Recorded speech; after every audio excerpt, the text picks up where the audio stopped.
The Whitaker Password Formula solves the password problem. People have always had to choose between a secure password and a password that's easy to remember.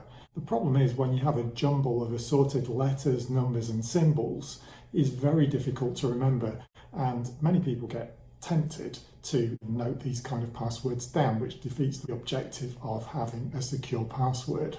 Then the alternative is the classic memorable date, memorable name, memorable place or number, things which are very, very easy to break.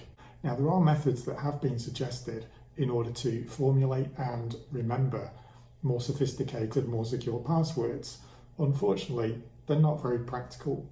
They're just wishful thinking. How am I going to memorize that all the time? You try to build an image of that in your head. You might actually imagine some actors who are stars that ride cars and boats. I'm going to use the airport code for a city I like, Minneapolis. Mix upper and lowercase letters, then replace the middle letter with a symbol. Add 2 letters from the website you're creating a password for in caps. Then tack on another symbol, any symbol. Finish with your favorite number, but don't use your birthday. So after doing all this complicated stuff, you end up with a password formula that you can't remember, that you need to note down, and if you lose it, you lose your passwords. And then there's the question of how you securely store your formula. If your formula is compromised, people can use it to get into your accounts. So it gives you a new bunch of problems and doesn't solve the original problem. Ideally, what you want is a password that you could forget and look up, but you don't need to write it down or record it anywhere. So by using this idea, we have a new way, a superior way of having a secure password. It doesn't need to be remembered. In fact, it can be forgotten, but can't be lost. So there's no temptation to write it down, and there's no temptation to have a bias towards commonly used words and phrases. Nobody familiar with you or your life, or who can grab details from your life from anywhere, can discover the password, because it doesn't contain personal information, doesn't contain pet names, family names, locations, dates of birth, or common types of words and phrases that make your password very vulnerable to being hacked. You're not restricted by the number of characters in the password, can be almost unlimited, so you can maximize the potential of each application or website. If they allow you 25 characters, you can use those 25 characters with no more difficulty than any other number of characters. It simply doesn't matter to you. That's the beauty of this way of formulating a password. And we hope that this will be very, very useful to people in the future if they can apply this. Before we look at how we do it, let's look at what we need to do. Let's take a look at what Edward Snowden, security expert, has to say about passwords. Bad passwords are one of the easiest ways to compromise a system. A very common 8-character password. It can literally take less than a second for a computer to go through the possibilities and pull that password out. Password, but spelt W-E-R-D. That would be within normal password dictionaries, permutations of common words. But it's misspelt though. It's still 8 characters, even if it's not within your password dictionary, which would mean it would be fairly trivial. Okay. It's a bad one. 1, 2, 3, 4, but spelt out. That's not going to help you. Limp Bizkit spelled properly, but forever not. Also not going to help you. The best advice here is to shift your thinking from passwords to passphrases. That's too long to brute force, and also make them unlikely to be in the dictionary. Admiral Alonso Ghost Penis 420 YOLO. That's pretty good. Right? It's got all the other things you like characters and numbers. It can actually be a lot harder to remember a password that they tell you has to be 13 characters long or something like that. It has to have exclamation points, it has to have numbers, it has to have uppercase and lowercase letters and things like that, than it is to remember a simple phrase like Margaret Thatcher is 110% sexy. Wow. That is a password that not even a computer would guess. Secure means humans or machines are very unlikely to be able to guess the password. So in order to get a password that you can forget, a password that you can look up, and a password that's long, unpredictable and sophisticated, we need to search for something which is on permanent record, never going to change, and universally accessible. That's something publicly accessible. It's not something that only you or someone else or a select few have access to.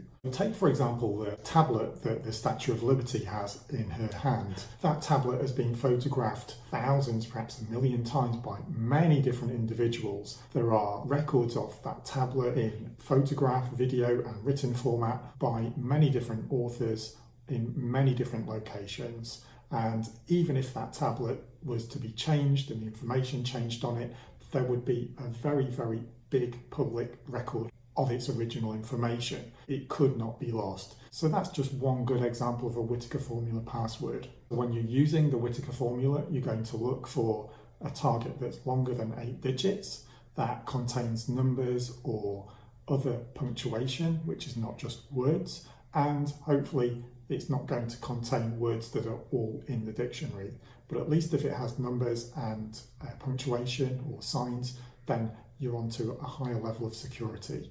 And in order to manage that information, you do need rules. The rules are that you start in the top left-hand corner and you go across and down like you're reading the page of a book in English. So if in the top-hand corner of, let's say, a packet of Nestle Bunch of Crunch, it says Nestle, then it says Bunch of Crunch, then lower down to the right it says made with 100% real chocolate, then it says bunches of crunchy milk chocolate, and so on below that. The password stops when you reach the limit of characters in your application or website, whatever the system gives you as the character limit. Or, and bearing in mind that you choose sources which have more than 8 characters in total, it's when you reach the limit of what you have on your source. So if the characters on the front of a UK standard airmail stamp are limited to 27 digits, of course you would stop once you reach those 27 digits. You always select source material that's fairly long, so you can be sure to fill up that password field to the maximum possible length.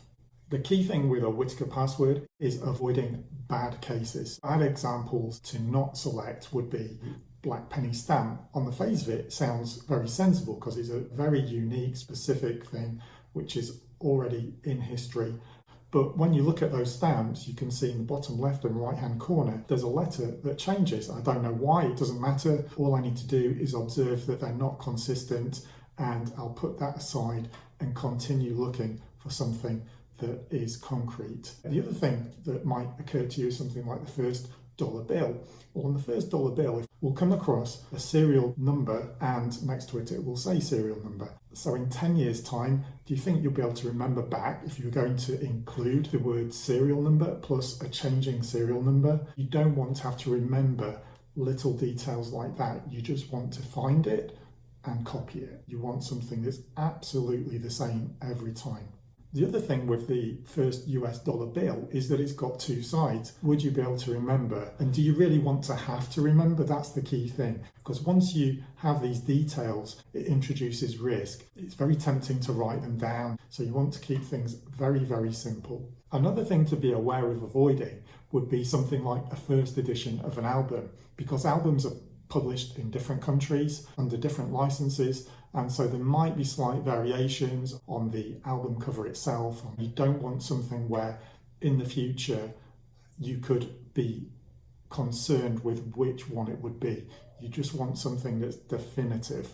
Another problem can be that although the actual source is unequivocal, like the first edition of Connect 4, but when I try and find it, I'm given so much information to sift through, and it just adds friction and adds risk to the process. You want to keep things very, very simple.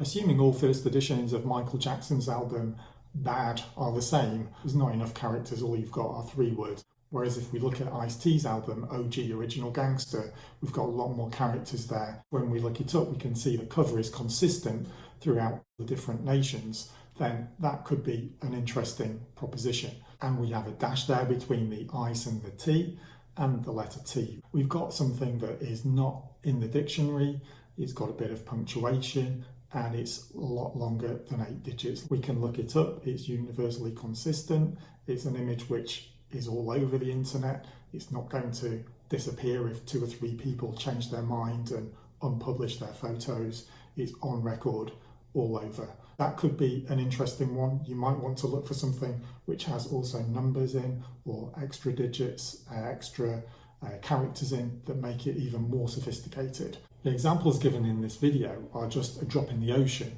It's really up to every person, and this is the beauty of it. For example, a famous statue or monument is going to have a plaque on it, and that plaque or that carving is not getting changed every year or every 5 years. If it was ever changed, it'd be pretty easy to look at the original that had already been there for 150 years. So that's something that's pretty secure. Another idea might be original movie posters, but really the options are limitless, and it's best to seek out your own individual password sources.